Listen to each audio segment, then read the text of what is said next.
So, good afternoon, everyone. My name is Minju Kim. I'm from South Korea, and I'm a full-time PolyU student. Thank you for joining the summit, and I will be your host for the closing remarks today. I joined the Global Youth Leaders Summit last year, and I realized that taking initiatives to change the world is a big courage, and it also requires support from so many people, especially the people who notice the people like us, the brave ones who decide to make a change in this world. And C's Foundation has helped us greatly in many aspects to support the summit and also the students like you.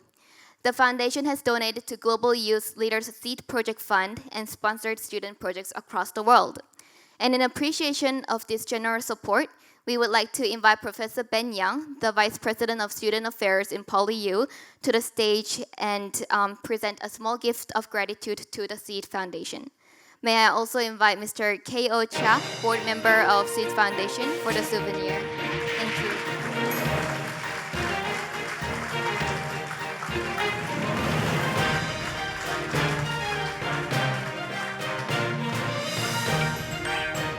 Thank you, Professor Ben Young. Please remain on stage. And thank you, Mr. Cha. In equal appreciation, we would like to invite Mrs. Yak-Lin Chen, the judge for the Global Youth Leaders competition this morning, to the stage for a small gift of gratitude. Mrs. Chen, please.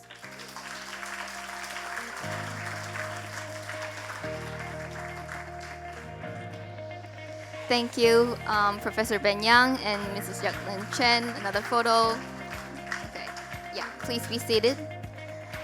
Now we would like to invite all of you, the global youth leaders, to interact with some of our role models. While you all have experienced the whole week's training and collaboration, workshops, mentorings, and we are happy to invite other global leaders who inspire us to be who we are today. So may I invite Professor Young again to be the moderator of our session of the Leaders Dialogue. And we are also honored to have Mr. Howard Ling, the Chief Consultant Social Enterprise Business Center for HKCSS. And Ms. Rachel Wolff, Response Director for Bangladesh Refugees from World Vision International. And Mr. Joseph Lin, Executive Committee Member of the GYLS Association. And I will now pass the microphone to Professor Ben Young. Okay, thanks, Ms. Kim. So once again, welcome to the afternoon sessions. I believe all of you actually had an excited weekend and hard-working weekend as well. And also this morning, I was told that all of you actually had a wonderful competitions and then exchange idea with our leaders. Now, this afternoon, the topic is really, I think it's a very good topic. It's a leaders dialogue. So it's the way ahead to action. So I'm very pleased that we have the three distinguished leaders.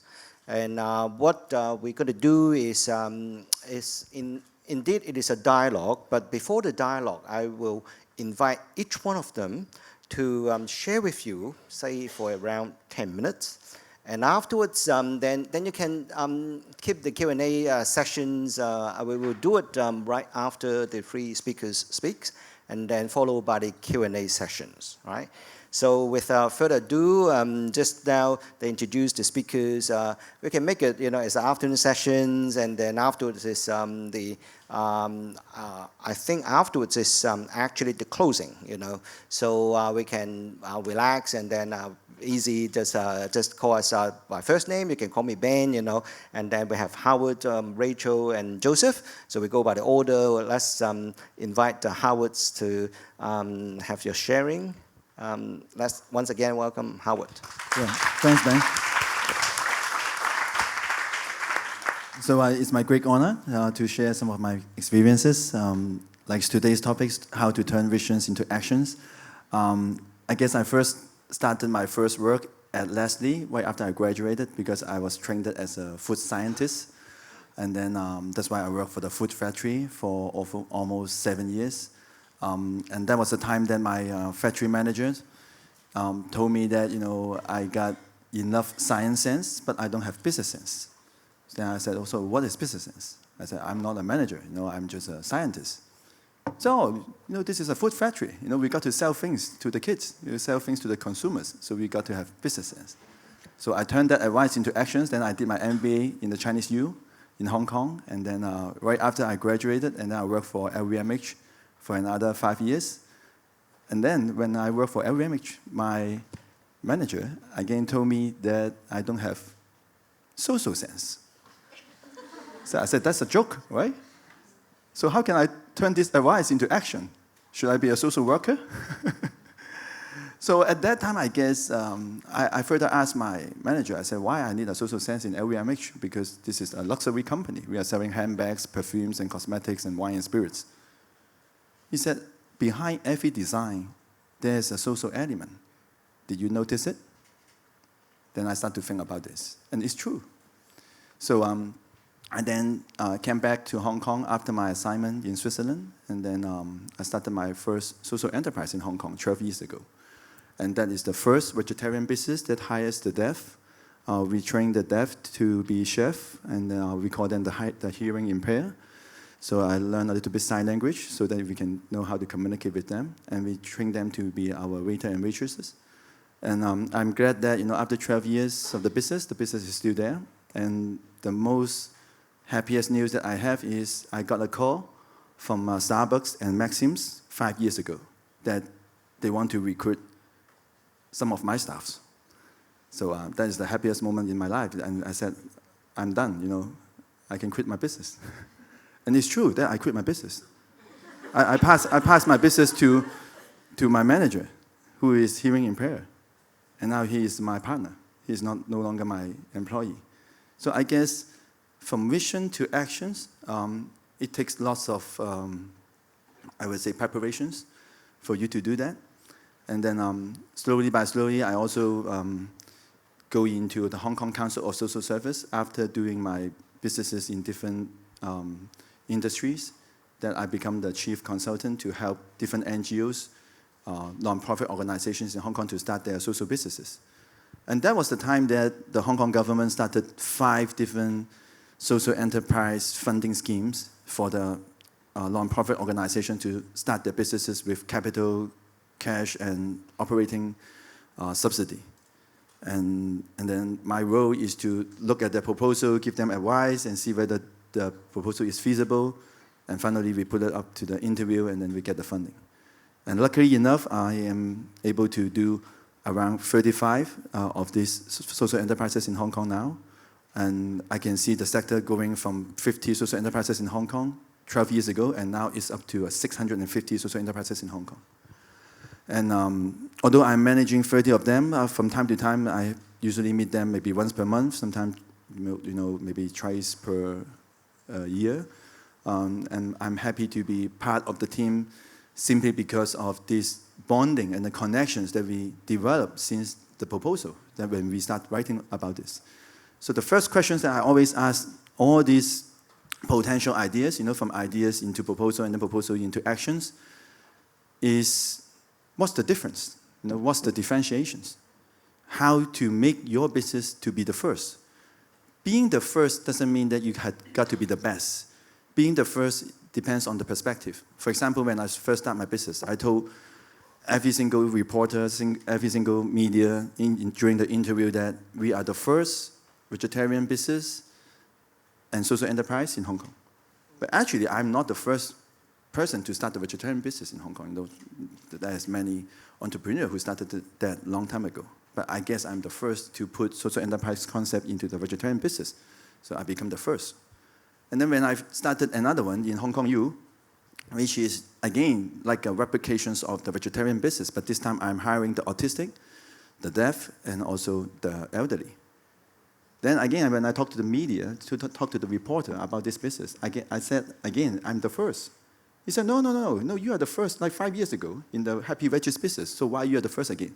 I said, I'm the first vegetarian business in the universities in Hong Kong. Among 8 universities at that time, there's no vegetarian restaurants. No, there's vegetarian options within the menu, but there's no. Again, they say, oh, then you win your case, so you're the first. So you see, this is the kind of training that I have, that I convince every single nonprofit organization in Hong Kong to think about how to be the first, in the first place. And that goes into another questions about asking the people you want to help, that whether you can turn their weaknesses into strengths. You see how their weaknesses become the assets, and further develop that assets to be the strength, and to put you into the first positions that you can win the market shares.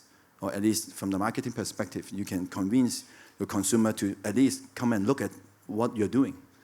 So I guess that's pretty much my social entrepreneurship journey in the past 12 years, from a food scientist in Nestle, and then until the time that I started my own business. And during this 12 years time, it's very interesting that I went back to Nestle again, I went back to LVMH again, but the second time I went back is not for the job.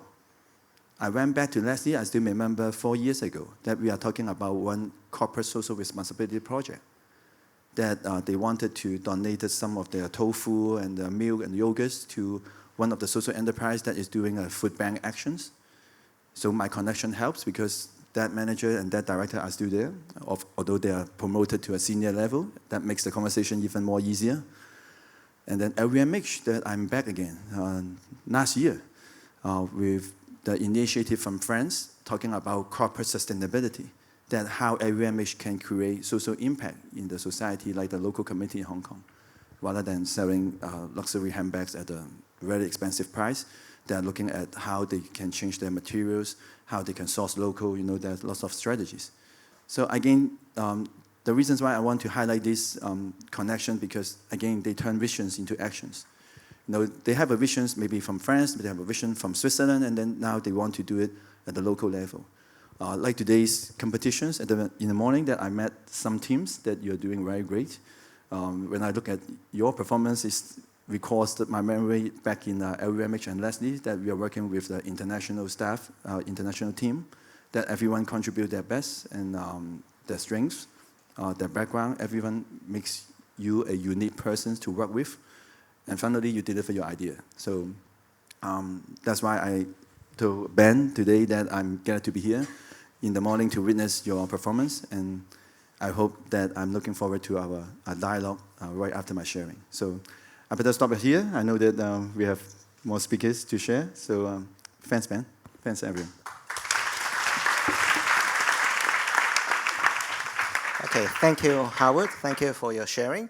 Next, we move to Rachel. Rachel, actually from the World Visions, and thank you for coming all the way from Bangladesh to Hong Kong. Rachel, I pass the times to you now. Thank you so much. Good afternoon. I can see that most of you are awake after lunch, so I think we're lucky. Yes. It's also a great honor for me to be among you. Working with young people, I think when you get to be our age, we need your energy, your ideas, your fresh perspectives to also be energized and continue to do the type of work that we do. So it's really a pleasure to be among you today. My name is Rachel. I do work in the nonprofit World Vision. We have a very large presence here in Hong Kong and about 100 countries around the world. Many of you, I think there's about 25 nations represented in this group. Very exciting. And many of you come from countries where there may be a World Vision office. We work with children around the world, primarily children and families who are affected by extreme poverty during normal times, as well as when there are disasters and conflicts and people's needs are really at the extreme. That's the type of work that I'm doing now in Bangladesh, serving almost 1 million refugees who fled their homes with almost nothing and are now trying to survive and rebuild their lives in southern Bangladesh. So I want to talk a little bit about first the NGO and relief sector. This is one part of how we make an impact in the world, but really increasingly we recognize that nonprofits, charities, NGOs, we need to partner with the private sector, with social enterprises, of course with governments, local communities, the changes that you have been working on, the exercises you've been doing as part of this conference, you know very well that change doesn't happen overnight, and it doesn't happen unless we work together with all parts of society. So that's no different in the NGO sector.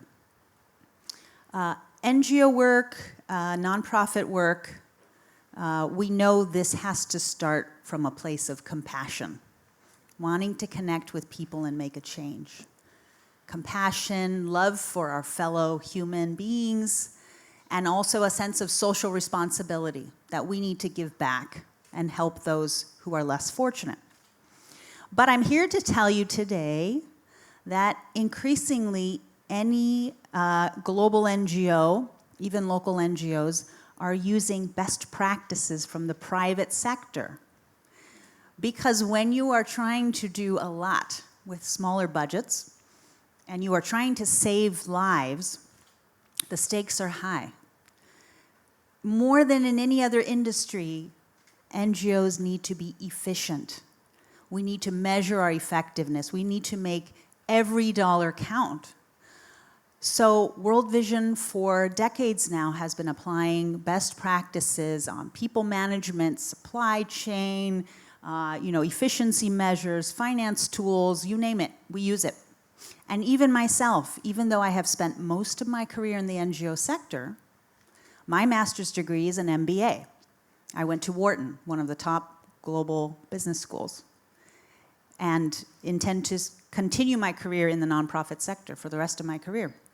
So I encourage you, whatever line of study that you are in your home country, if you want to go into this type of work, get the best education you can when you think about graduate school, finance degrees, corporate operations degrees. They are incredibly useful, maybe necessary, if you wanted to go into the charity sector or create a social enterprise. So that's one thing. The second thing, I heard somebody say courage. You're all here. Many of you have come a long way to meet peers from around the world and be challenged and compete with your best ideas. So I think you already have this necessary ingredient. You are all people of courage. But as we think about leaving this amazing few days of conference and sustaining your excitement and your enthusiasm and your ideas, turning them into action, what does courage mean then? So I want to leave you with a few thoughts. First is to be a person of courage, to get to action. You must face your fear of failure. Face your fear of failure.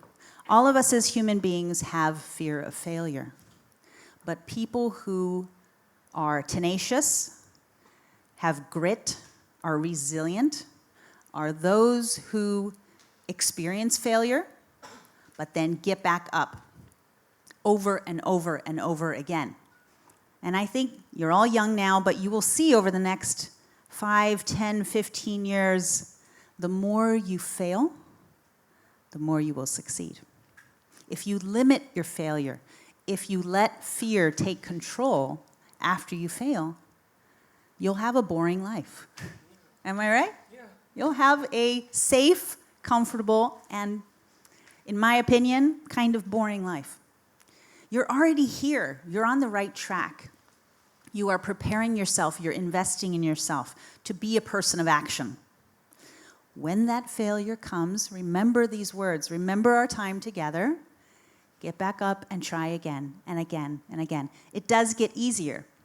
So that would be one key advice to you. One of the ways to do that and to keep your courage strong is to make sure that you have a group around you.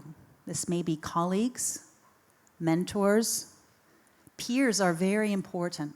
Keep in touch with each other after you leave. You may see each other somewhere in the world a few years from now. That network of people who understand you, understand your impatience for action, your eagerness, your big dreams. You need to surround yourself with similar people. Not everyone will understand. Why do you care about all these issues? It seems so complex. Can we really make a difference? You believe that you can. Surround yourself with others who also believe that it's worth it to keep trying, who believe in you, that you have something to contribute. Some of the dreams that you have, some of the visions, may not come to pass for many years. There may be dreams in your heart, even inspiration that you got from this conference. In 20 years, something amazing and huge will happen. How do you get from here to 20 years from now? You can't just take a nap and then wake up and it happens. Every day you have to work hard. Every day face your fear of failure. And that's where these colleagues and friends will really help you.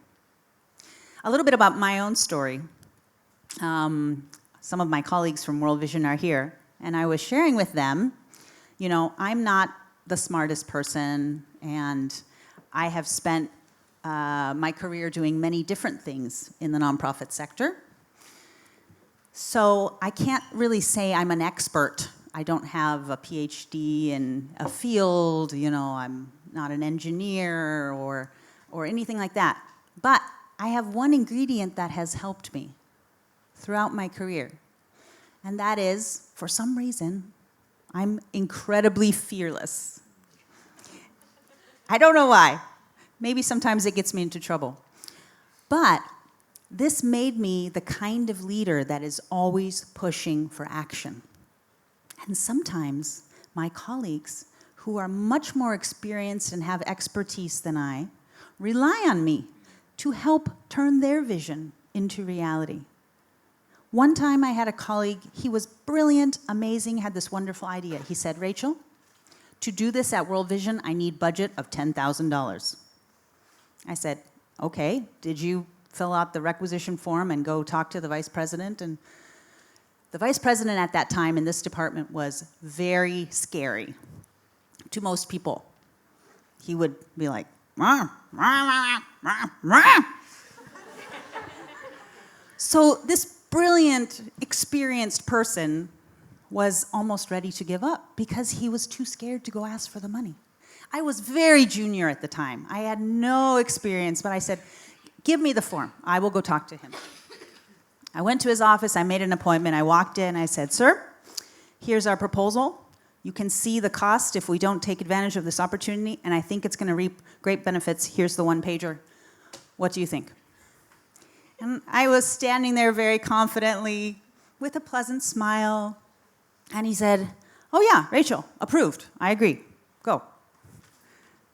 So that 1 5-minute exercise allowed my brilliant, talented colleague to realize his dream. My contribution was very small, but it was absolutely essential. So you also, as fearless, courageous people, be confident in yourself.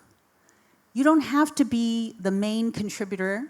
You don't have to be the technical genius in a project, but perhaps your small piece may be what turns that vision into action.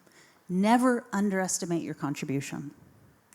Likewise, maybe you will be the technical genius sometime, and you will need someone less experienced than you to help you get across the finish line. Never be too proud to ask for help. That's also something that has been my secret weapon. I am never shy. I am never afraid to ask for help. We all need help. If you become too proud or too nervous to ask your colleagues or to reach out to a donor or to make a new connection that will help you achieve your goal, you probably won't succeed. So that's really important. The last thing I will leave you with is,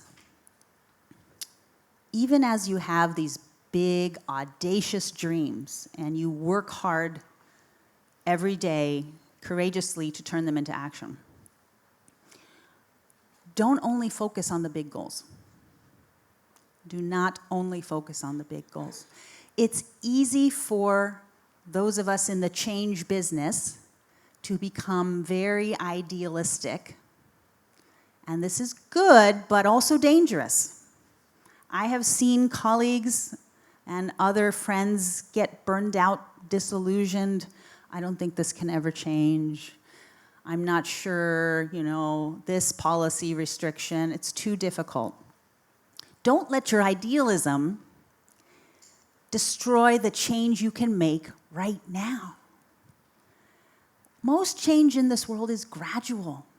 Don't be discouraged and say, we couldn't integrate every playground to be friendly for the elderly, and I don't think Hong Kong government catches our vision. If you shift one playground and pilot and set the example and change 100 people's lives, that's incredibly powerful. That might be the thing that you can do now, today, this year. And from there, you can continue. So you must be relentlessly practical. Relentlessly practical. Some of your peers who are just dreaming, they may give up. You must keep your big dreams, protect them, but be practical. What is that next step? What is that next action? I want to do something huge. Yes, but what can I do today, this year, as soon as I graduate? Focus on that, because those steps will lead to bigger actions, bigger impact. You need the encouragement of your small wins to propel you to the next step. You will get tired. You're only human. You will get distracted from your mission. Make sure you have those small, modest achievements to celebrate, to mark, and then go for the next goal. It's like trying to make social change. It's like climbing a mountain. You don't get to the top of Everest by saying, I have so much farther to go. No, you might even die on the trail. That's terrible. In fact, the elite hikers who make it to the top of Everest, very dangerous, they tell us at the top, at that most dangerous place, they are only focused on the next one step. The next one step. If you focus farther than that, it's actually could be life-threatening to you. So when you are really working on those big projects, just look at the next step. Don't worry about the red tape that's coming next year, or where is the funding coming from in 6 months. What can we do today? What is the next step? And let that propel you to the top of the mountain.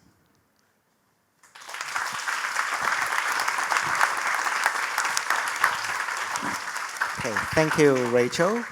So, Joseph, once again this morning you were one of the judges together with Howard, and thank you for spending the whole day with all the young people. So we pass the time to Joseph now. Wow, thank you, Rachel. After your speech, make me really nervous. So, I'm Joseph, Joseph Ling. Maybe if I am now 5 years younger, I will sit next by you and listen to Rachel's speech and asking questions. So really lucky that today I'm here to giving some of my experiences to you and share some of my experiences. So I'm 27 years old. I started to work as an intern, then come out for work when I was 18. First of my job is working in JP Morgan's. I don't know anything about economics, politics, marketing. It's always about learning, right? When we are student, we learn, we ask questions. But one thing we need to be clear that there's no dumb question. Don't be afraid to ask. This is one of my mentor told me that when I was in JP Morgan. I was so quiet and always sitting in the corner. I don't dare to ask. I don't dare to speak. I don't even dare to talk to people. So one day my supervisor just come to me and ask me why. Why don't you interact with the people, with your colleagues? I say, I don't know anything. I don't want to ask. I don't want to be dumb. So, and then the supervisor told me that there's no dumb question. So just ask, and everyone will know the question and know the answer will answer you. So now I'm an entrepreneur. So I quit JP Morgan's when I was maybe 3 years ago, and then I started my own company called Nogos, and it's based in Taiwan. And now I just start up security firms in Hong Kong. I just want to tell you guys one thing. Today our topic is transfer vision into action. Everything big is come from a small ideas, like the phone that you use now, Apple, Samsung. It's just an idea. Don't afraid to think. Don't afraid to come up with ideas. It's good. But first you need to know what is the problem and identify the problem before you go to the next step. Because problem, after you solve a problem, there will another problem coming in. So failing to answer a question, or failing to complete the story or complete your work is fine. Learn from it and try to correct yourself. Failure is not really the thing that you need to be afraid. The fear that you need to be careful is after you fail. How can you get up? You guys need to learn, and also me, I am learning. Yes, there's some of my experiences, and also hope you guys can be great in the future, and don't afraid to fail. Also, don't be rushed. We are young, and also I am young. So a lot of senior and the elders told me, don't be rushed. I'm already rushing, doing that. I can running into my office to my colleagues. I just run to them and then ask them questions. I don't even call. I just run to them and ask them questions. I want the answer. What is that? It's good, but don't be rushed. And also, you need to understand the people around you and to know them. Because oneself is too small to complete great things. You need your friends, you need your partner, you need your colleague. So understand them. If you want to be a leader, don't afraid to facing problem. You need to take the responsibility to face the problem. And when they cannot answer the question or face the problem, you have to be the one to step forward. To face all the problem, people, questions, and everything. So yes, be brave and don't be rushed. Thank you.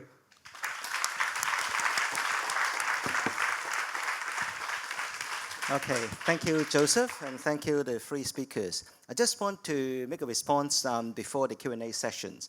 I heard Rachel and Joseph mention the words failure. It's true that we can actually learn from mistakes. Just a little bit of sharing.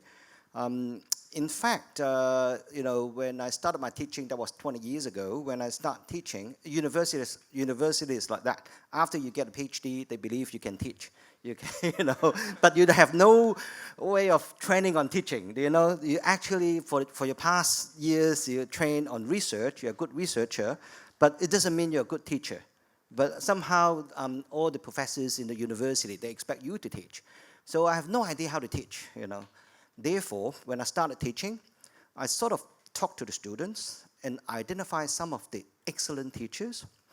As well as identifying excellent teachers is not good enough, because I was planning to sit in some of their lectures and try to learn something from the excellent teachers. But I also identify some of the teachers who teach badly. And then I also sit in the lectures and try to learn some of the things that, how come they can teach so bad, And then I actually learn a lot. I learn a lot such that I would not, teach the same thing if I'm good to teach. So you can learn from mistakes. In other words, you learn from other people's mistakes. rather than your own mistakes, you know. So that's even better. So of course, you can always learn from your own mistakes, but you can also, you know, look at other people and look at the failure and sort of analyze and then identify how come they actually fail, and then try to learn something from there, all right? All right, okay. So now we actually move on to the Q&A sessions. Hello, my name is Jason. I'm studying engineering Engineering, okay. in PolyU. All right, thanks. And I have a question to Ms. Wolff, or if I'm pronouncing it correctly. And my question is, because you're working in NGO that is dealing with people who is seeking for help and people who actually needs help, but at the same time you're in a position that you have to make decisions for not just 1 or 10 people, but for many people. So when you're dealing with people, and at the same time when you're dealing with numbers, how can you be not trapped in numbers? Because sometimes I feel very bad when I have to deal with number to make decision on actually living human life. So I was just wondering if you have any guidance or if your knowledge about how to be not trapped in numbers, but really look into individual people among those numbers. Thank you. Excellent question, Jason. And since you're studying engineering, unlike me, you'll actually know something about something as you start your career. So I'm jealous. That's a great question. We do this in the humanitarian field through a practice called accountability, humanitarian accountability. So I think, Howard, you were the one that said we also have to listen and engage the people that we are supporting. And this is absolutely true, both in development and emergency work in NGOs. We cannot simply say, oh, there was a drought, you must need water, here, truck in water, have a nice life. We must make plans in consultation with the affected communities, right? And for World Vision, this means also listening to children. Children and young people's opinions and views, how they see their vulnerability, is as important, maybe sometimes more important than what the adults think, in particular the adults in power. We must listen to women, we must listen to children, we must listen to the minorities within the affected communities, things like that. And this is a dialogue that is ongoing. So as programs are being planned, during consultations, during how is it going, are we actually making an impact, are we delivering it in a way that is respectful to you, that you appreciate, and are we empowering the people that need help? Survivors, particularly in disasters, are not merely victims. They are, as the affected community, they are usually on the front lines of helping their own families, their own communities. And we need to partner with them and empower them to make decisions that affect their own lives. This is really critical. And then finally, making sure that their feedback, complaints, God forbid if they are harmed in the way that we are delivering aid, that these can be captured in ways that take into account literacy levels, ages, vulnerabilities. So this is quite a sophisticated modality now that has emerged in the humanitarian sector. But I think your question fundamentally is still not an easy one to solve. On one hand, as I said, we are trying to scale and help as many people as possible, reach as many people, right, with life-saving interventions. Or if we're moving to more sustainable livelihoods or education, we need to deliver value for money. But people must be more than numbers. And the way that I do this in my work every day is, as response director, I'm planning with my team. How are we reaching the nearly 300,000 refugees we're serving every day in Bangladesh? How are my 350 staff and 700 facilitators, how am I empowering them to interact with the refugees? But I, as the leader, must also be there among the people. I can't be there every day and just shake hands and talk to mothers. That would be great. I must also lead the team and meet with delegations and make the planning. But if I'm not on a regular basis meeting with the people we serve, something will get lost. I will forget. And then I will not make the best decisions. So it's always a balance. I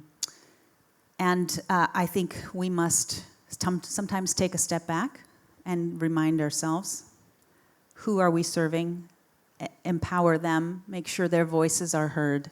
It's not about me. It's not about us as the deliverers of aid. It's about them. This is their story, and their future needs to be in their hands.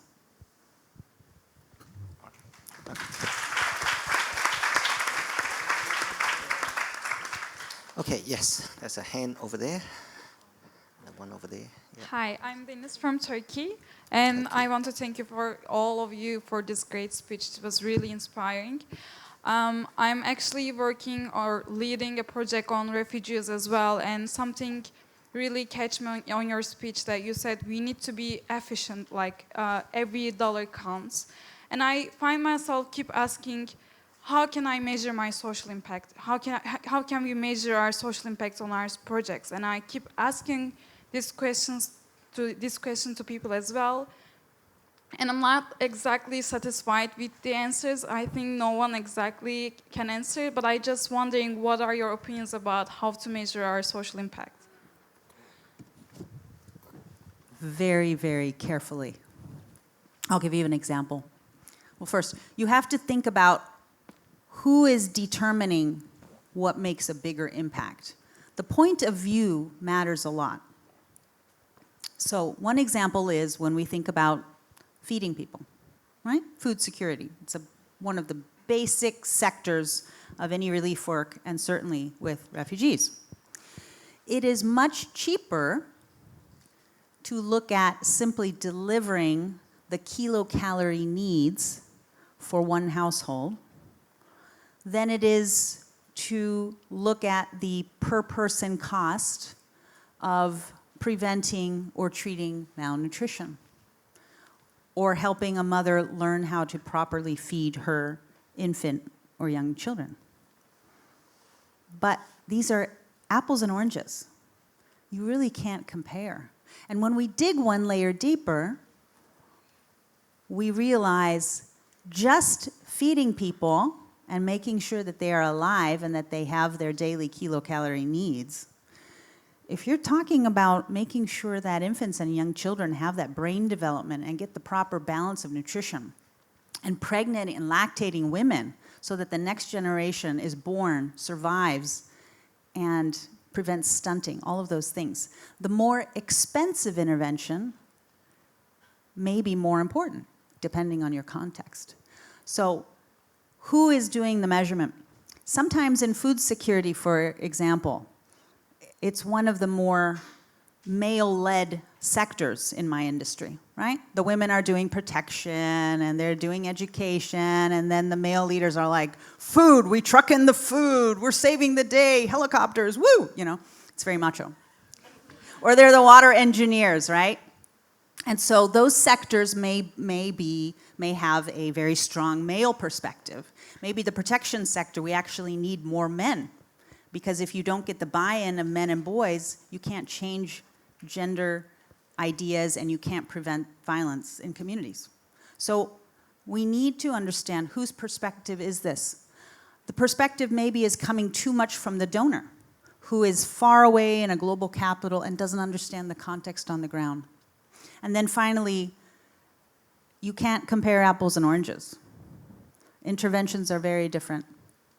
And just getting to the lowest cost, you could end up doing more harm in the long term. Okay. Please mention your name and where do you come from and what are you studying? Yeah. Okay. Hi, I'm Liana. I'm from Singapore. I'm studying occupational therapy. So my question isn't directed to anybody, but like based on your sharing, right? All of you had a chance to be really successful in the private sectors, but what made you like change your path, like from a pure profit-driven and like like profit-driven to like to what you guys are doing now? Like, so what triggered that? Yeah, what triggered that change? Yeah, thank you. In my case, I guess when I started the introduction at the beginning, with the questions from my superiors asking social sense, business sense, all this inspired me to think more about not just my sector. That's one thing. The second motivation for me is to develop that compassion, really actually from my family. You know, when I first reach out, before I reach out to help or to understand different sectors, actually I reach into my family. I ask myself how much I understand my father, how much I understand my mother, how much I understand my brother. I have only one brother.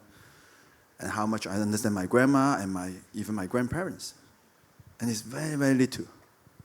Because sometimes you're so close to the family members that you don't even ask these questions. And then I feel very bad. That is the first compassion question that I'm asking myself. You know, what am I doing now? You know, I'm going out, I'm busy at work, you know, they call me for home dinner or something like that. You know, that's very simple things that I can do. So at that time, I told myself, charity starts at home. But where is my home? Is the place that I live is my home? If I don't even understand what my parents are thinking, what my grandparents are need, you know, that's the question that I ask myself. The more I ask, and then when I go to work, I appreciate every work I do. You know, in last year, LVMH, you know, I learned a lot. But by the time that I make that decision to jump from that comfort zone into the entrepreneurship sector, the first thing that I told myself is to actually find my inner self, to find my own identity, rather than, you know, going out to make something out of my dream. Actually, at that time, I don't know what my dream is. I just want to find who am I? You know, what's my identity? So I guess that's the ultimate motivations back in like 12 years ago when I make that decisions. So when you have developed that compassion at the very, very beginning, when you start to manage your own business, I find one amazing thing that comes back to me again and again is that every single colleague that you are trying to recruit, they call yourself boss, right? Because now you turn yourself into a boss overnight because you start your business. And the first thing that I told every single staff that I have is that I'm not your boss. Every single customer is your boss because they come here and to pay for the food and they pay for the retailing business and they pay for everything, right? So I am just the money keeper. I keep the money on behalf of everyone, and then at the end of the day, I pay for the rent, I pay for the salary, I pay for everything. If there's left over, then I call this as profit.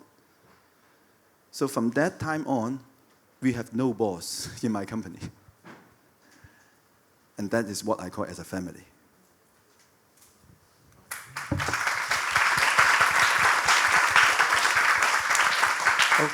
Okay, there's questions over there, right? Yes. Okay, hello. My name is Gea. I'm majoring in food safety and technology, and I want to ask a question to Mr. Howard. I think what you do really inspires me because I somehow think a similar way in my dream. In that way, I somehow want to ask, like, this might sound very naive, but if probably after I graduate, I want to do like something similar. I want to ask for your advice in terms of, I think I probably, or maybe for like other friends here too, maybe their background is not like, they don't really know deeply about like how to find funds and then like the business technical. We don't really have network to that area because maybe privately for me, like I know more networks to more like scientists, like very scientist background, but how can I start to like make connection when I just graduate and maybe I don't really have things, I just have my ideas. Yeah, I just need advice, thank you. Okay, thank you for your question. Actually, we share a similar background, right, in food science or technology field. And I would say the first answer to you is that you come to the right place because this is the place that you can meet students from different nationalities, different countries, and different disciplines. So I guess being here is already the beginning. That's why in the morning sessions when I deliver my comments, I said one thing, which is the friendship that you can treasure after the competition, right? Competition, of course, you have winners and you know, champions and first runner-up and so on and so forth. But that doesn't matter, you know, that's just the beginning. And I think joining activities like this in the university with different students from different backgrounds. That's the first thing, that you can get access to more friends with different backgrounds, so you get that knowledge. I don't know whether that will be, added up to some kinds of business ideas or business potential in the future. But as Joseph said about, you don't need to be too rushed, right? So you can wait and see. So that's one thing.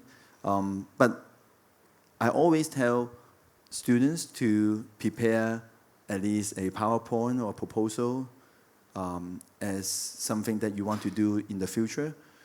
I have a theory called a soy sauce theory. You know what is soy sauce? Soy sauce is the condiment for Chinese food. You know, is a fermented juice, from soybeans. And if you ask every Chinese family at home, they have a soy sauce at home, saving somewhere without refrigeration, right? And you never know when you need to use it. Maybe you use it for the dumpling, you use it for the meat, you use it for the vegetable. But whenever you need it, there will be one bottle at home. So I always use this PowerPoint. I have that actually in my computer, that I keep modifying it.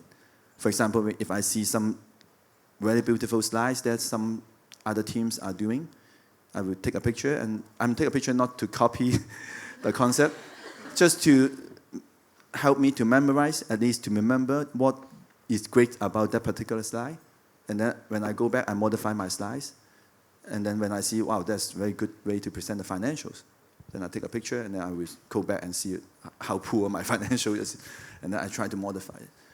So whenever you have the opportunity that maybe your professor or your teachers or some of your friends ask, oh, should we go for the case competition? Should we go for this entrepreneurship fund? Should we go to this youth business development, whatever? There's so many awards at the moment available in the market to help young people to start the businesses.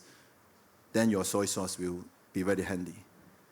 So that, as I always say, that is a very good strategy to keep a good soy sauce at home. And the next thing is that you always develop good friendship, not just with your friends, also with professors and teachers. They are great resources. They have great networks. You know why we are here? Because actually professor and teachers' invitations. So they know lots of people in town. If you tell them more about what exactly you want to do, what's your dream or what's the area that you're looking at, sometimes they may tell you about, oh, there's a luncheon next week. Would you like to join as a helper? They say, yeah, why not? Then you join as a helper. Then maybe during the social occasion, the professor will ask you to come over to meet who, and then give you the name card. Maybe that's the beginning.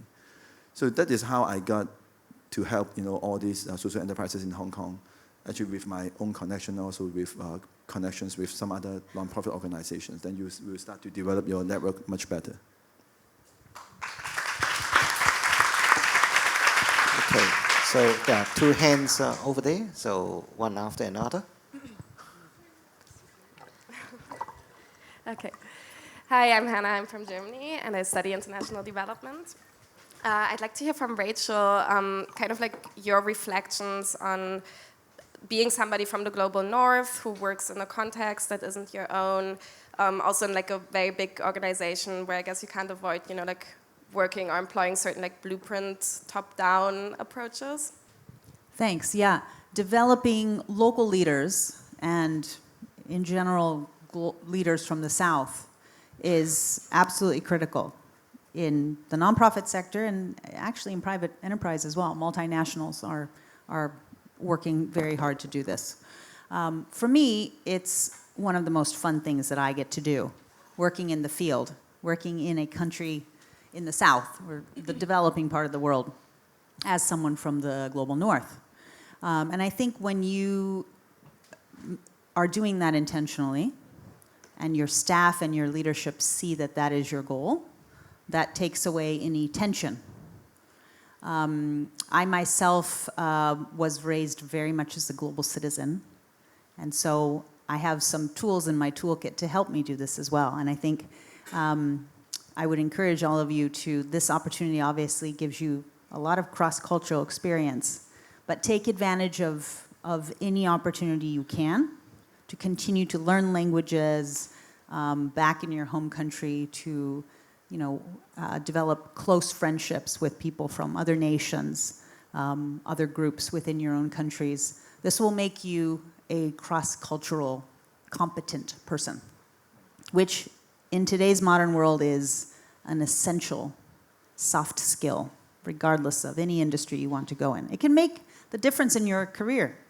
Whatever you do, you will be the person that is considered for an overseas assignment. You are the person that will be asked to come and do a difficult negotiation, right, with a multinational group. You may be asked to resolve conflict in your workplace. All wonderful opportunities. But I think to your specific question, as a woman leader in particular, I have the opportunity to lead by example. And in the nonprofit industry in particular, making sure that we have women, there's plenty of women doing the work in disasters, but developing female leaders in conservative cultures in particular can be extremely difficult. But when you have a female leader, just the presence of someone like me, my staff are telling me I'm staying longer in this response because I see your example, or I'm trying for the next job, and I'm like, oh, okay, I didn't even know. We need role models. So it's not just a gender thing, it may be your ethnicity or your background. You can be a role model for people and you don't even realize it. But when you do that intentionally, it's very powerful. So those of us from the North have a critical role to play, but you have to do it intentionally, and you have to understand the sensitivities and be ready to navigate them. Okay, yes, please. Hi, I'm Alessia, I'm from Italy, and I'm currently studying psychology. And actually, I have a question for Joseph, because I think that everyone here today can agree that we've had experiences as young people where we didn't really feel valued or respected being young. Like, they just assume that since we're young, we're dumb and like we need to learn. Obviously, you have a lot to learn, but like we have something to give too. And you being a very young person in a business and being very successful, I was just wondering if you had any stories or tips on how to be respected as a young person, especially when you're working with people that are older than you, and maybe, you have something to teach them and sometimes they don't take it very well. Like, if you have any tips regarding that. Thank you. That is also the question that I faced before. One thing, need to be careful. Don't be lazy. So in nowadays, teenagers or our age, we don't facing the problem that the elders faced before. They have to think about the place for living, food, water sources, and all the things that they need to face. We don't.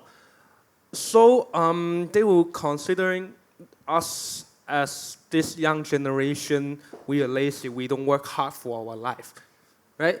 We want to sleep more. We want to play more. And we want to just spend time on Facebook, internet, and even Instagram. Try to avoid that. Try to do something that is make you can closest to the society, closest to the maybe politics, to know more about news. But you need to be a critical thinker, to know what is right and what is wrong. Don't just blindly looking on the internet and see, hey, I think this is right. No, you need to have your individual thinking. And when you're facing the older or the senior, like me, I always facing the older and the senior, it's fine. I always tell them that, yes, you guys are successful, but now we are talking about innovation. We are talking about breakthrough into technology. That's need new blood. We need to have the courage. We need to be brave to think that the older generation not there to think. We don't have the boundary. We can think big, but we need to do small. That's the thing that I want to share with you guys. Don't be afraid.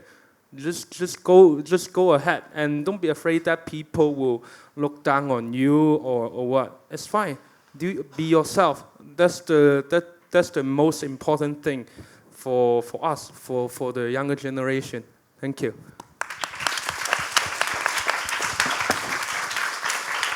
Okay, we have more hands over here. Yes, please. This one and then you're next. Okay. Hello, my name is Romario. I'm from South Africa, and I studied law. My question is to Mr. Joseph as well. It's based on the question somebody asked that side. Like, what are the challenges that you faced when you moved from JP Morgan to what you're doing right now, and how did you deal with those challenges? And secondly, did your time at JP Morgan assist you with any network connections that you're currently using now? That's right. When I was in JP Morgan, I working in the buy side.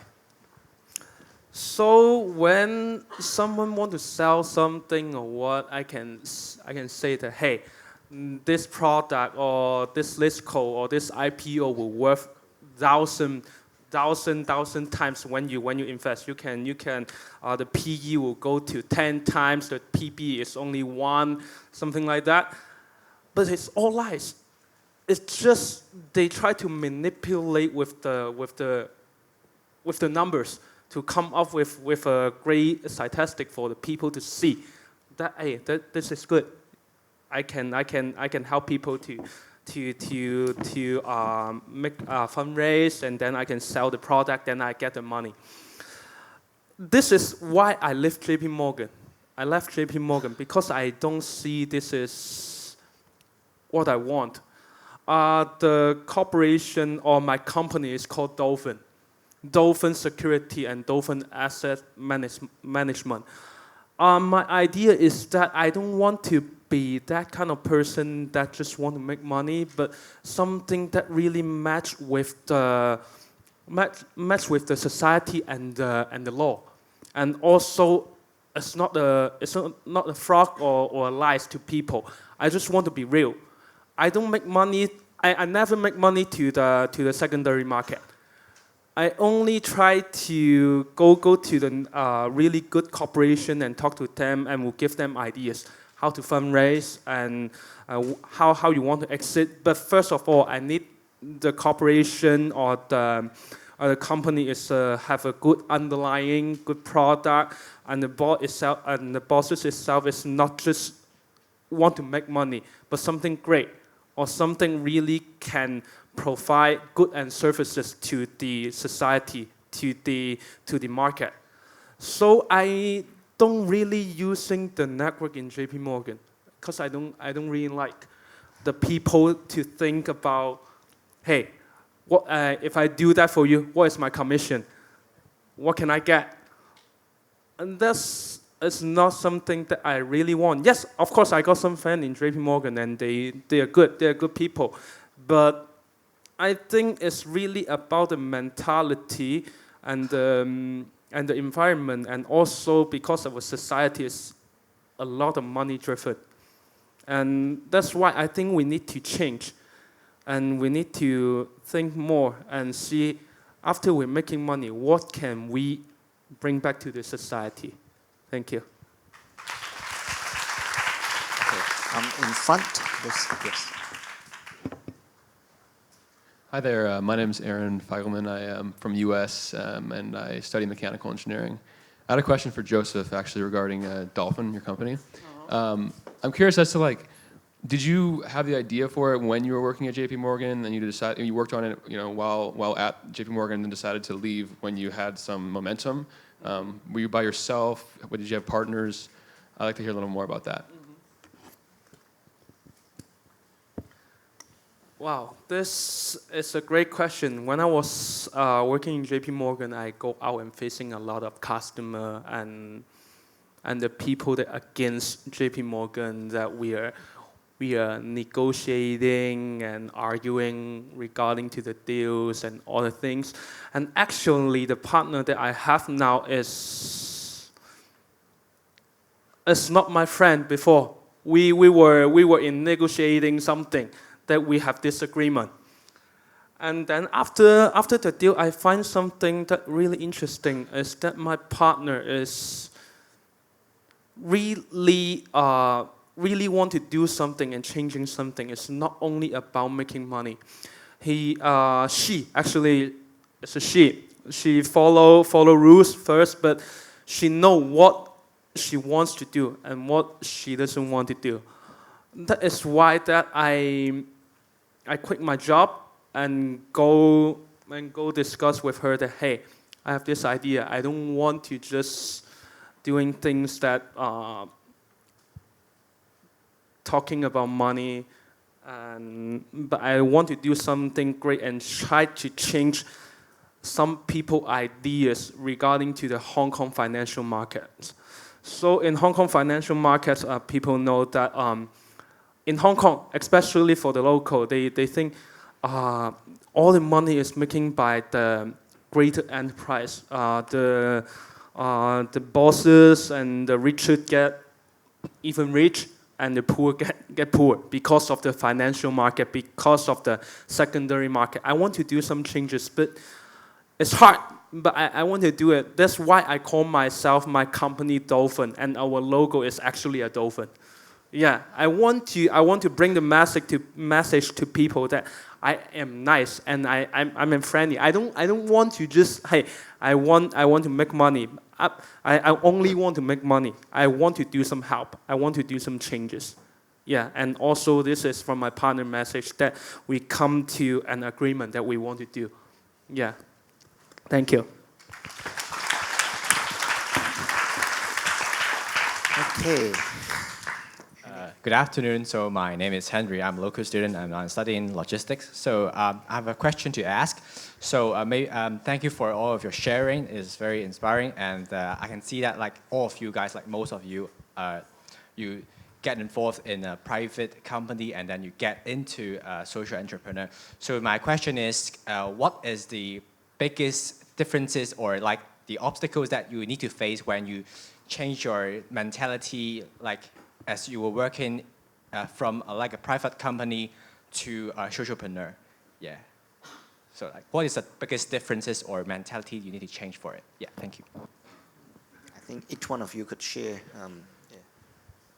I guess the first challenge is whether they recognize you as who you are or at your face value.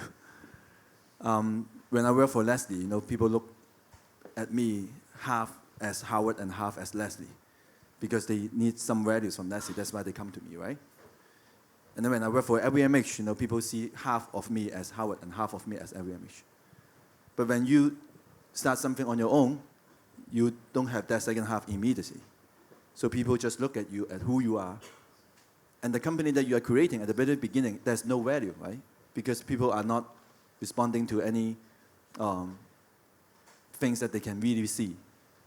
So the first challenge I would see is how your friends and any business partners or customers see you as who you are.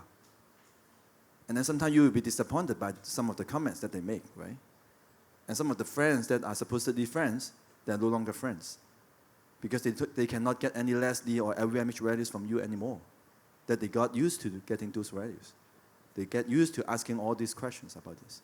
And now you are just who you are, and you become alone. And I guess that's the first challenge that you got to face. And that's the challenge I face. And that's why I always say that it's so important to develop your inner strength. Otherwise, you are just following others. You are the expert of others, and you are not expert of yourself. So spend some time with yourself, and I think that will be one of the solutions that can overcome that challenge. And you'll feel much more confident. Okay, Rachel and Joseph later on. My number one advice would be count the cost. Count the cost. I was lucky because my experience in the private sector was as a reporter. So I never made any money, right? So when I moved to nonprofit sector, I said, salary's not bad. I can feed my children. I can buy a used car. What's the problem, right?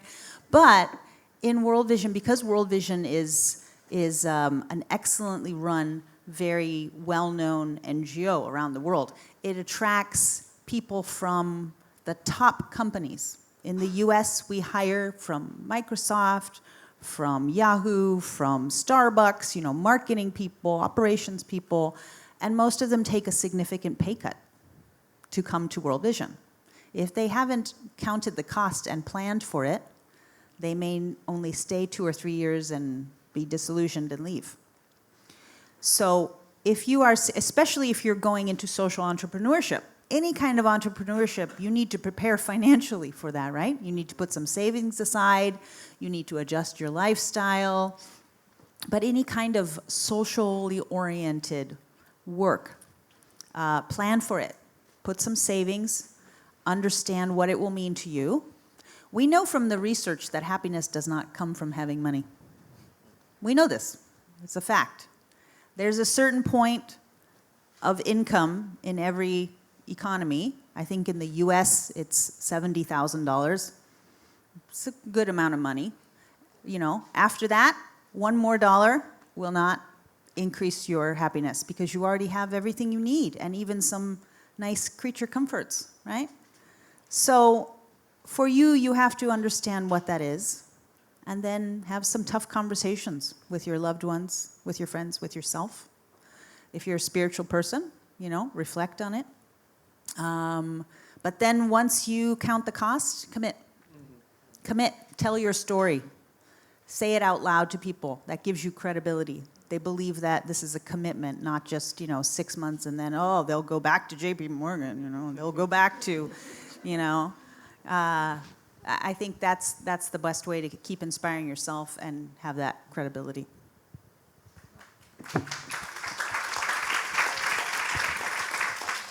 Well, this question I was asked it by a student last year, the summit last year. So I've been thinking about that question because that time I wasn't able to answer these questions. So it's really about when you being a social workers and doing the social work. Don't think about what you can get from the society, but what you can bring to the society. And as entrepreneurs or as a leader of a company, I will give you one suggestion: that having compassion and to bring things to society is important. But one thing, you need to be able to take care of yourself first. Yeah, and just like a car, like a body, you need oil, you need engine, and as a body, you need a heart to pumping the blood into your body. First, you need to take care of yourself, that you have a stable income, or it's not much that you might want, but you need to stable income. You need to be taking of yourself before you can take care of the society. That will be something that I suggest you. But don't stop. Society work, social work is really great, and it will make you happy. But take care of yourself first. That will be my suggestions. Thank you.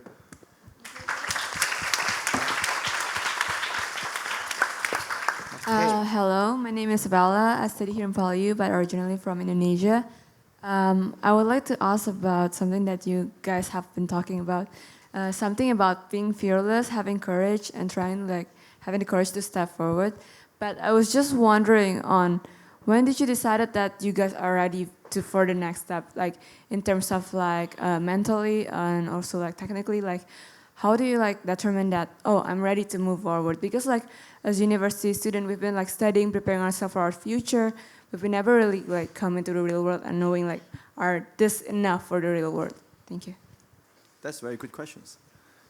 Because there will be some kind of assumptions that maybe starting our own business or making that change is suitable for everyone, right? Or maybe is idealistic for everyone. Right? But sometimes I will take one step backward. Maybe that's not idealistic, or maybe that is suitable for everyone. I think to making that decisions takes an overall analysis, or at least an overview of where you are and who you are. And that part of who you are and where you are actually must not just the decision by yourself. You got to include your family, parents, brothers and sisters into that decisions. Otherwise, you will become a very selfish person, right? You just make decision out of your own desire. So sometimes I would say I take one step backward and ask myself, will that decision make any sense, not just to myself, whether I am responsible to my family? You know, I still remember that when I make that decision, I was supposed to make that decision when I quit Leslie. I cannot do this because I have a girlfriend. And I make a commitment that we are going to get married in 5 years' time. So you see, because of that decisions, because of that responsibility, then even though, you know, I have a big dream, I have a business idea, I cannot do that. So I waited, and then I joined LVMH. And then when I joined LVMH, we broke up. During the process, and no. So when I finished my work at LVMH, I have nothing. Then I asked my parents, I said, do you need money that I need to bring home? And they said, they're not retired yet, so I still have time to think about that. I mean, have the luxury to do that. So I always say that it's always a luxury thing. To make a decision that make yourself happy is very, very luxury. You know, when I ask my parents, when I ask my grandparents, they don't have that luxury. So we are very blessed. We have good educations and good environment, you know, good timing, you know. So, but nothing is coming, you know, with no conditions. So I don't know whether I answer your questions, but I just want to let you think up more about that should not be the ideal solutions. The ideal solutions can either be just, because when I look at my wife, my father-in-law, my wife's father, and he worked for the government, for Hong Kong government for 50 years. Even up to now, he worked part-time for that. I still remember there was one time I took him to Macau for a site visit and traveling and eating, you know. And that was the time the big typhoon hit Macau. So nobody can go. But he heard that next day, at the early morning, at the pier, that they can wait for the ferry to go back to Hong Kong, and he was supposed to have that part-time work in the morning. And he told every one of us that he just went outside to see something happening outside. But actually, he took a taxi with $500, 500 Hong Kong dollar taxi ride from Grand Hyatt to the pier. That was the most expensive taxi ride that he can take. And he is earning, I'm sure that that's much less than that part-time rate. And he's trying to work for the government next day in Hong Kong. And he make it. He make it to the first ferry. And right after that, you know, I have tears in my eyes. He has no choice. He raised the whole family with 5 members of his family, including my wife and those daughters and brothers and sisters for the rest of his life. He get used to that kind of rhythm. He get used to that kind of responsibility. So he see that as the responsibility to work. So no matter how hard it is, he go back. And after that, you know, that was a big inspiration to even my work and to my life.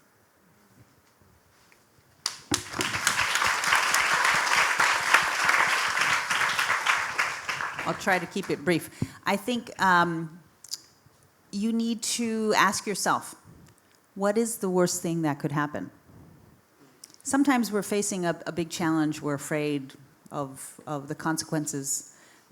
If we go through that thinking, well, the very worst, if this complete thing fails, then I'll need to rebuild my savings over 2 years. Then you think, okay, I could do that. And probably the worst will not happen. Maybe it'll be less than that. Then you suddenly have that courage to move forward. But like Howard, the cost may be too high. But now you're better informed. You've actually done risk mitigation for your plan. Some social impact work, you may be advocating in a very dangerous area. The cost may be that you get arrested and you spend time in a foreign prison for several years. That's a pretty high cost to pay. I hope you know what you're getting into. But I think most of the things that we do, it's actually the cost of failure maybe is not as scary as we imagine once we ask that question. So ask that question and then move forward boldly. If the answer is within reason, something that you can withstand, then now you don't need to be afraid anymore.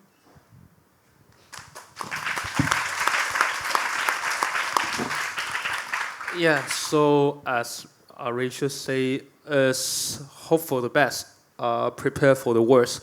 So when I left, again, JP Morgan, I come to start up my firm, I failed. The first year I failed. And I come up to me is that after failure, what bring you up? First thing is responsibility. When you face failure or you fail, you need to take care of the mess that you come up with, the problem that you need to solve. This is something that I would say, when you fail, take care of the mess first. And then the day that you fail, you can go home, you can cry, you can take a shower and yell to the ocean, whatever.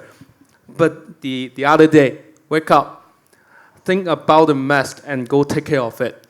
When you're trying to take care of the problem that you left over, the failure that you left over, the mess that you left over, you will learn from it. And it will pack yourself up and ready to go for the next round. So this is some of my suggestions. But now I learned one thing is prepare for the worst. You need to think about every decision you make is like a gambling. I think you will facing upside or downside. You need to ask yourself is that when you lose, can you afford it? Will you be able to take care of the mess or take care of the failure or the loss? You need to think about and be clear. Do the math. Think about the future and make the decisions. Thank you. Oh, well, time's flies, okay. Due to the time limitation, we allow the last questions. Any pressing questions? One last questions. All right. Okay, yes. Okay, yes, Mrs. Clark. We pass the mic to you, yes. No, not. Looking at the news today, what would your advice be to the students, because they're confused with a lot of fake news and a lot of reasoning from both sides. So how would you advise the students or people who have a good heart, who want to do something? What would be the best thing to do? Do they go and voice their opinion peacefully, or do they go in a very forceful way? What would your suggestions be? Okay, these questions open to the floor.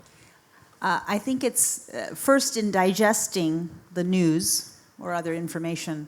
As a former reporter, I can say, know your source. Know your source. Nowadays, everybody has an agenda. Even news channels, newspapers, you need to know which corporations own them and what hidden, subtle agenda may be there, unfortunately. It's painful as a former reporter to think about this, but there is no unbiased news source, right? I mean, there never has been. So be discerning. Also, if you have one viewpoint on a topic, study the other viewpoint. You may not agree with it, but you need to understand the whole story and the whole perspective. Then I think when sharing your view, when getting involved, again, count the cost. I would certainly advocate in every context, be as civically active as you can while keeping your safety in mind. There are ways to get involved, but also you can think about the long game. And you have to also understand your future goal.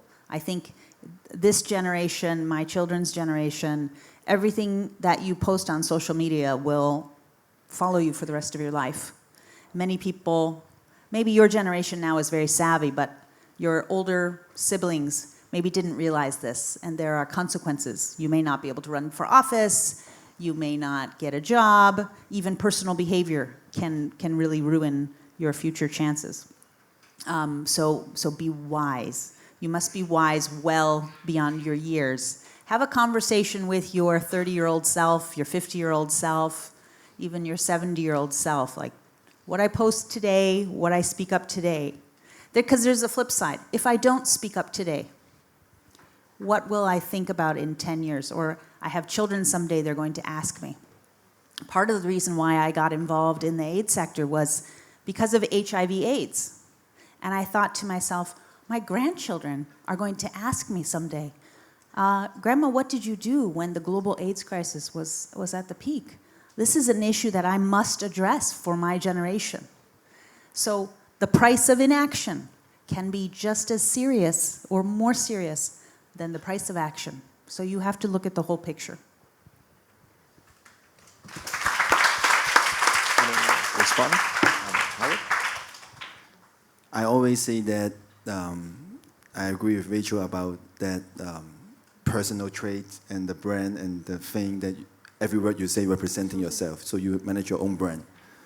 But the only thing that I always share with, even they have different views or different opinions, I always ask whether they care.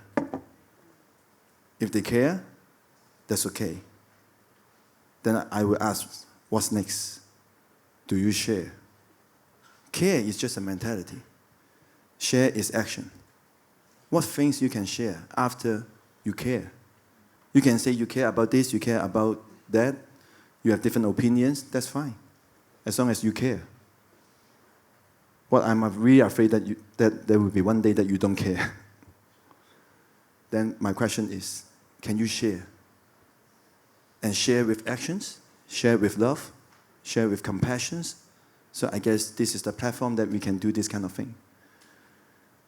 And at night, when you're alone, when there is no one around you, you always remember that there's a sky, there's ground, there's sea, there's ocean that are looking at you.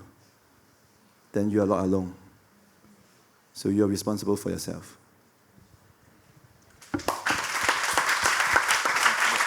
Okay, yeah. All right, okay, once again, thank you for the three speakers, Howard, Rachel, and Joseph. Let us give them a big round of applause.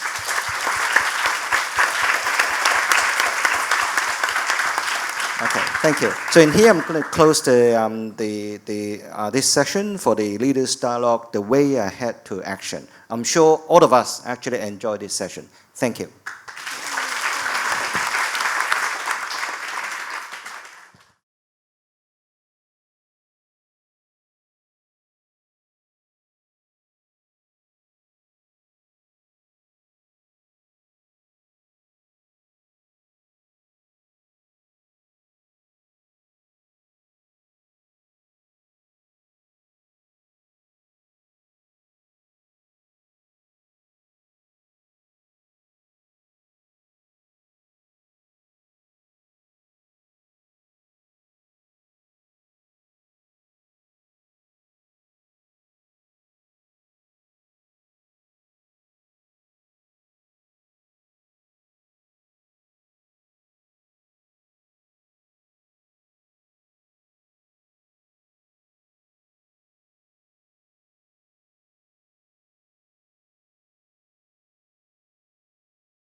So yes, once again, thank you to the speakers and thank you to all the students who asked the questions. I think we had a really meaningful time.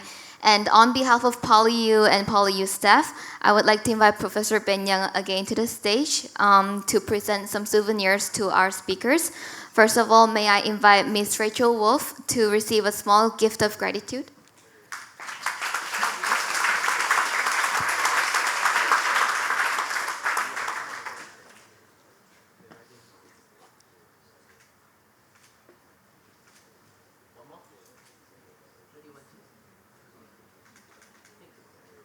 Thank you. And secondly, I would like to invite Mr. Howard Ling to the stage for the small gift of gratitude.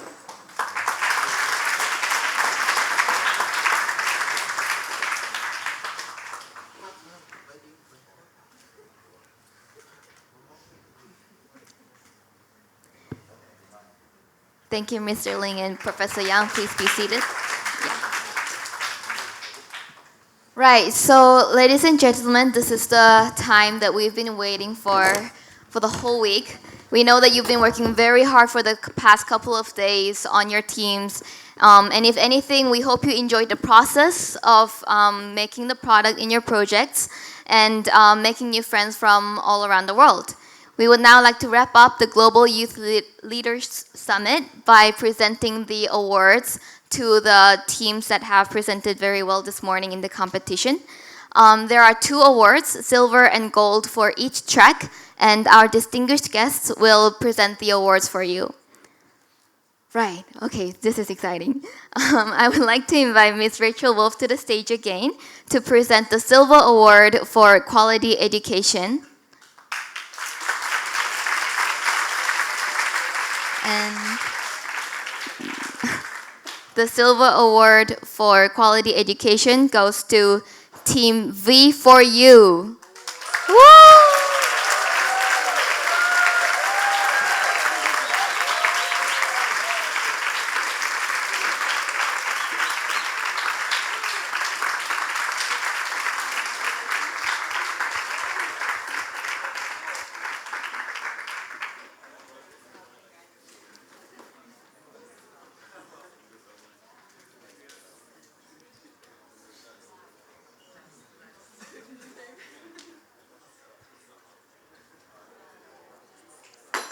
Oh no!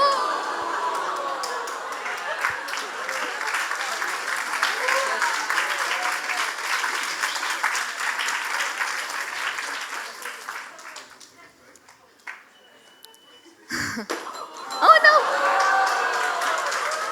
Whoa!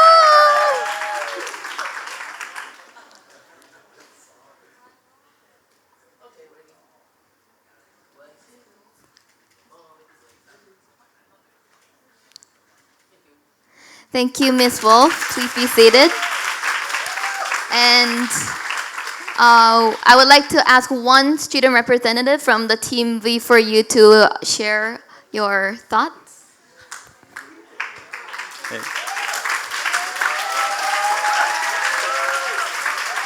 Okay. First of all, thank you so much for the great applause. And that's more exciting. Even you got the second, but you were the first in the announcement. But whatever. First of all, I would like to thank you, PolyU, for providing the people from 25 countries or 26 countries to come up together. We could never even think of it that we will be working with the different nations, different people, which we never knew about it. Even the country we worked, I just came to know about the name of that country just 2 days before. That was even more exciting. And thank you, Global Leaders Summit, Youth Summit, for providing us the platform to show up, to meet up, and I hope to show a message through this platform that just imagine for once a world without borders. Like this is the half of the world almost without borders. They're sitting together, they're enjoying together. Can you feel the difference, any kind of difference here? No. They all are together. What they are youth leaders. And yes,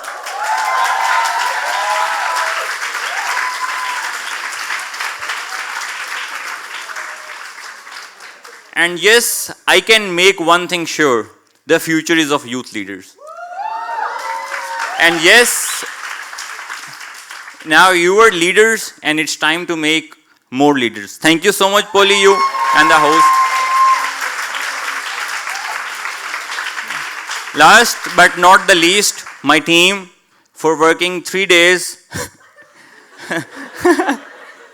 Basically, if we count the working hours, it will become even maybe more than 1 week in just 3 days. Thank you so much, PolyU, Global Youth Leader Summit, and we are trying to change our vision into action. Thank you so much.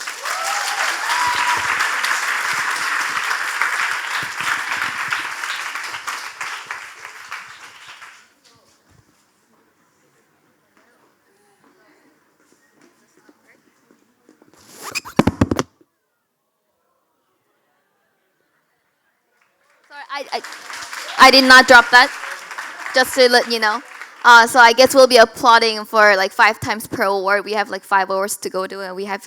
I hope we had even enough time. So, yeah. So secondly, I would like to invite Professor Asman Mak to the stage to present the Silver Award for the Sustainable Communities. Yay!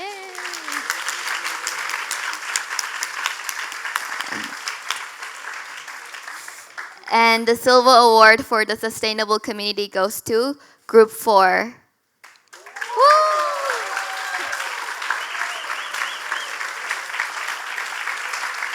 Please come down to the stage to receive the awards.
Thank you, Professor Esmond Mak. Please be seated. And it's time for student sharing. Go, Joanne. First of all, I'd like to thank you, the GYLS LI, for organizing, as well as PolyU, our sponsor, YLEADS Association, our honored guests, and our speakers, Howard, Rachel, and Joseph. Thank you very much. And to all the youth leaders that came all around the world just to attend this summit. Just for other more information, basically our aim was to create a intergenerational playground that is user-friendly for a certain garden area with residents, and it's called Prosperous Garden. And so I'd also want to applaud everyone else who was in the sustainable community, because everyone's ideas were still creative and amazing. And it was very fun to see that we had one aim to create a playground, but everyone's ideas were unique on its own. So I think everyone should applaud themselves.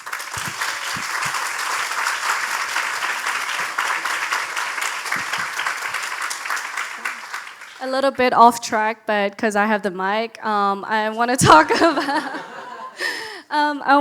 about time designing. It doesn't mean that we have to meet everyone's needs and design ideas. We have to figure out what does a community want? What is the most important? And then design a model that is the most suitable for everyone. And as Joseph said, I think in life, like, you should take your time. I think, like, in life, there is time is limited, but there is no right timing. Everyone has their own time to do a certain thing. Education. For me, I took 1 year extend to graduate. And following Rachel, what is the worst that could happen? I mean, I still have 1 extra year to have half price on MTR, food meals, and also movie tickets. And there's also more opportunities for events to grow, like the GYLS. As for Howard, he said to find yourself. I think that's very important. Last year, I had depression and anxiety, and basically I think everyone puts a great pressure on education. Like, it doesn't matter what's our career track, like, or even what we're studying at the moment, we'll probably switch to careers, and maybe some people realize in the real world, maybe what they studied is actually not what they really want to enjoy. And I think that's okay. And breaking down is also fine. And finding who you really are, your weaknesses, accepting yourself for who you really are, and finding what you really enjoy. I think that's really like what life's about, learning more, being open-minded, and yeah, thank you.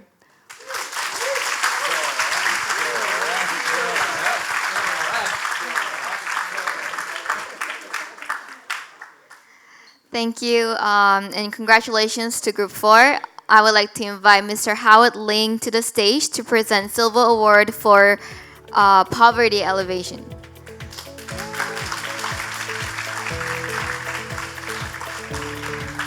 So the Silver Award for Poverty Elevation goes to the Team Wolff. Congratulations!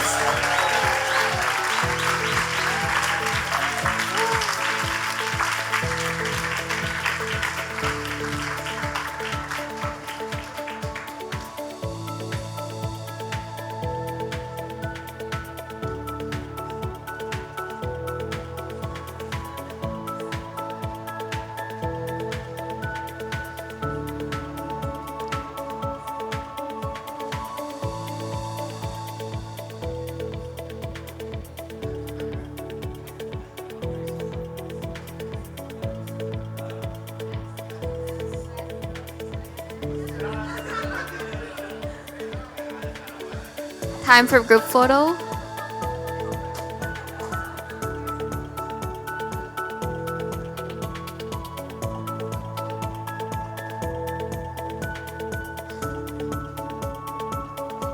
So thank you, Mr. Ling, and a representative from the students. They're still deciding. I think Max should do it.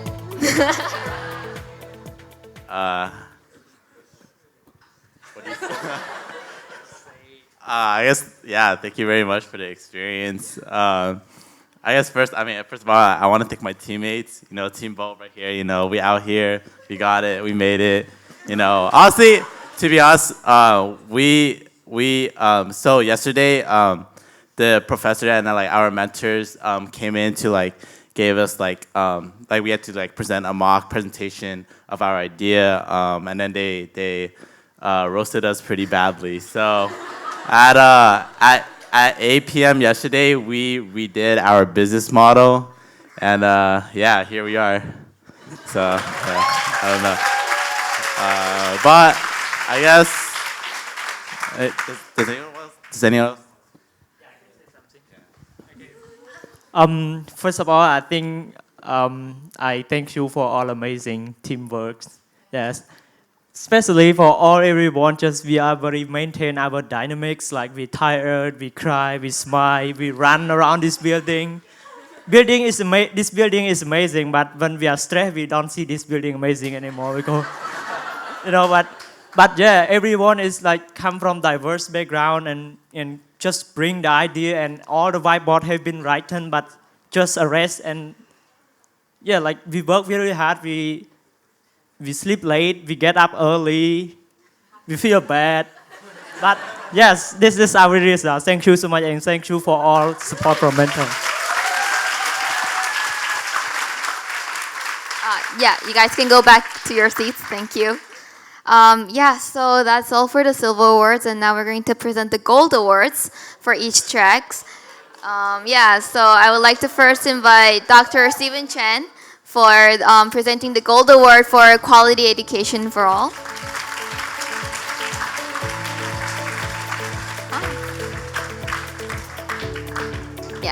So the gold award for quality education goes to the team Transformers. Thank you. Please come to the stage up front.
Thank you. Dr. Chen, please be seated. You could, yeah. And are we ready to share the story from the students? Okay. Hi, first of all, I would like to thank all of you sitting here today. Yeah, it's been nice to meet you all. And secondly, I would like to thank my amazing group mates. You have done an amazing jobs. Thanks for all your efforts. And also, thanks to our honorable judges. You have given us some meaningful advices that will be bear in mind in the future. An important thing that I would like to share with you on behalf of our team name is Transformer.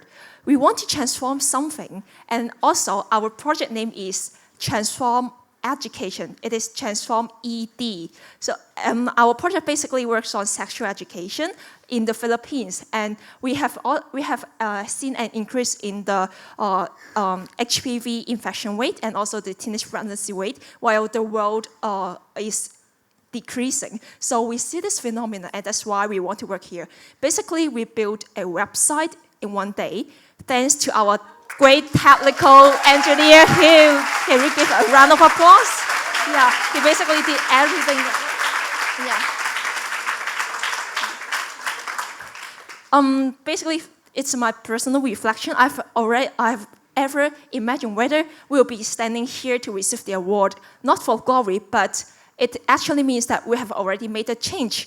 I want you to reflect on our own that actually we individuals are actually tiny, but we can make a change. We 100 people here, if we all make a little change, it will be a big change to the world. Yeah. Yeah. Thank you all. It's been great to meet you. Thanks. Okay, that's for all. Thank you, Team Transformer. Please go back to your seat. And I would like to now invite Mr. Joseph Lin to the stage to present Gold Award for Sustainable Community Track. Right, and the Gold Award for Sustainable Community goes to Group 2. That was quite a scream. Please come up to the stage.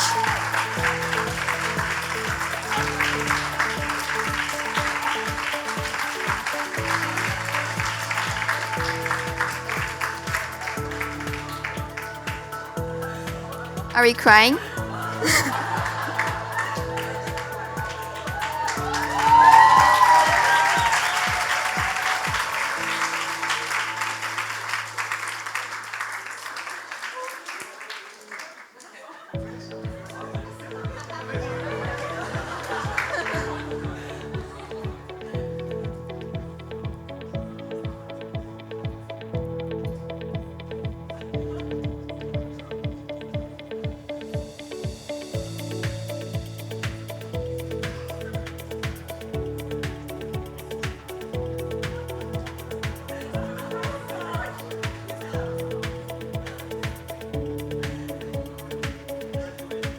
And time for group photos, please.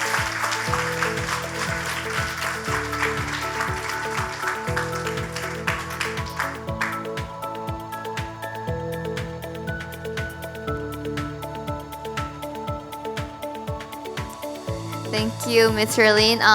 Please be seated, and I'm sure we have quite a lot to share from this group.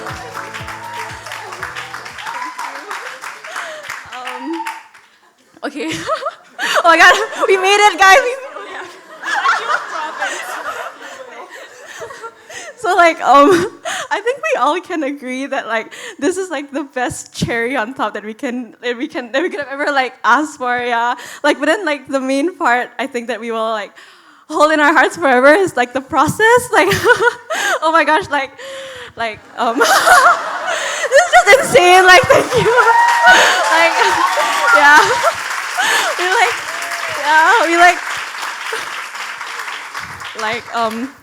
This may just be gold, but like the friendship we made is like even more gold.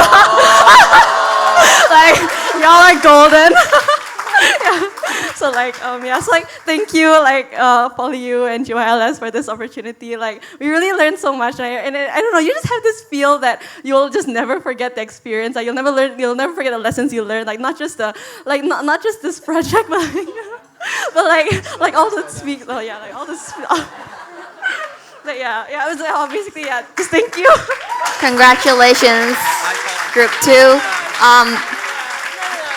Okay. And also, I would like to thank you, Alfie, our instructor, because he because he taught us to think more and like giving us many ways to think, and also like think more, like try to explore ourselves and to like find our ways to trick out find all the problems. We'd also like to thank him for not giving us group names because like we have the most underwhelming group name so far. All right, thank you guys so much.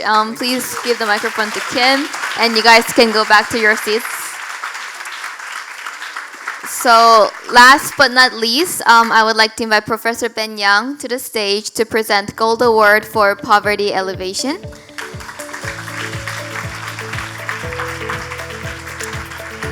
And the Gold Award for Poverty Elevation goes to Team Charge for Change. Congratulations. Please come up to the stage. Stand up.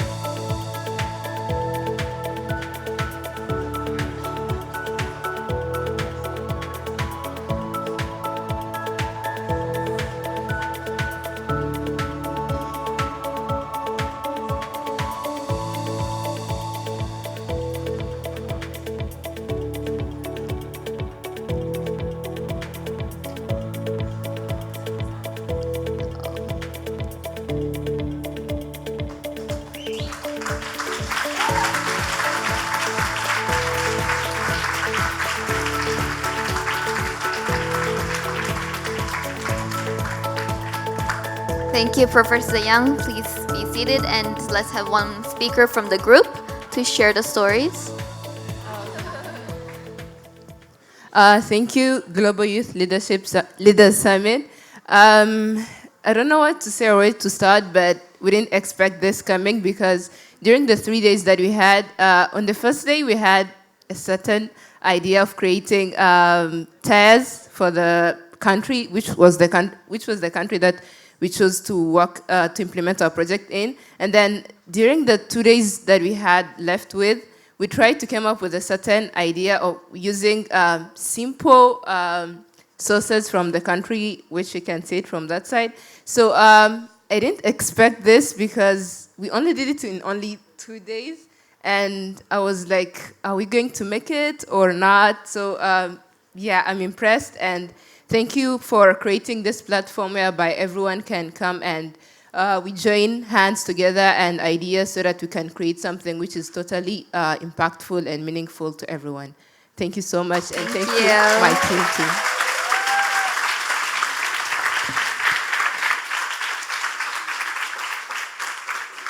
Right, please be seated. And congratulations to all the participants, and I mean everyone. As a former participant, I know how stressful it was to spend so many hours with people you virtually never heard of or knew of, and come up with a project. So if anything, I really hope you enjoyed the process of this.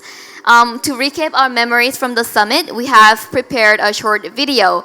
And you might see some familiar faces, so please remain calm if you see your unnoticed facial expressions on the screen. We all love you. It's fine. We've seen you in the student halls too. So yeah, and we hope you enjoy the video. Thank you.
That's a wrap. Yeah.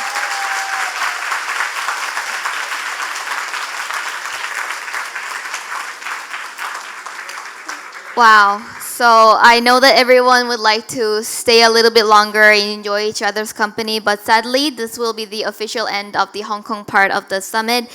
We hope you learned what it is like to transform vision into action, and or how to act as a change maker, making the world a better place. Yeah, so thank you for bearing with me for the whole closing remarks. I was running around taking photos, and thank you so much for allowing me to take photos of you throughout the summit, and I really enjoyed my time with you guys too. I'm going to pass the microphone to Kim so that she can tell you more about the logistics and the checking out process. And as for me, this is goodbye. So let's have a fun dinner later, and thank you. See you next year.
Hello, hello. Hi. How are you? Finally. Many congratulations to all of you. For the past week in Hong Kong, most of the staff didn't really have a chance to get along together with you. We were like doing this and that, and so it was a pity, but really happy to see you. We're even happier in the ceremony. So many congratulations, and all the things that you have learned and achieved, I hope you will bring with you even after the summit. And like everybody said, it's not only the learning or the process you've been through this week or the friends that you have made, but also what you're going to do after this. This is the most important part, which we want to let you know during this summit. This summit is just short for a few days. What can we do? Like, you come up with all the good ideas and projects, and some of you may think like, oh, then it's just a few days and then present and the prize, wow, that's it. But no, we are trying to tell you one thing is like, you can do something after this. You can act on it after this. It's all up to you. If you keep telling us, do I sound like an elderly? If you keep telling people that like you are the future, then act for your future. Do something for your future. Yeah? So I'm very glad. I hope you have enjoyed the past week.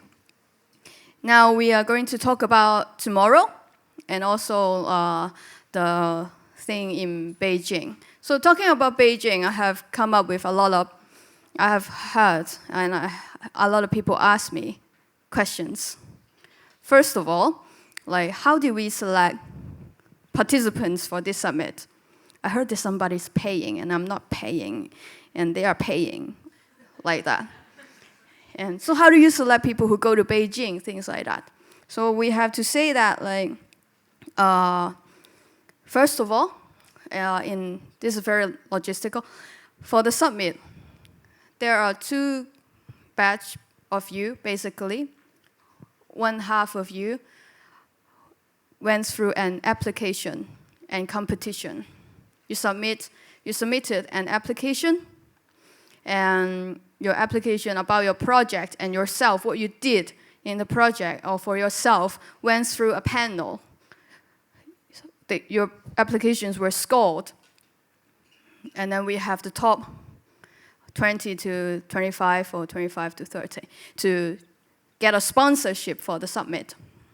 And the others, they got nominated from the university. And I don't know, maybe your university is paying or yourself, I don't know. That's how we come up with 100 people. I don't think it's an important part we don't think it's very important to differentiate which one of you is from which category.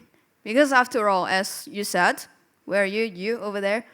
You said, we're no difference. We're all young leaders, and you're working for the future. So, yeah, that's it. And and about the Beijing part, like, I don't know if any one of you knew that last year, this is the 3rd year of the summit. Yeah? And this format of grouping you together to come up with a project, to preach your idea, to really like tell the adults your idea is the 2nd time. So last year we were in Beijing with our Beijing counterparts. And this year, after last year, this year we decided, PolyU decided, like, we will do it ourselves in Hong Kong.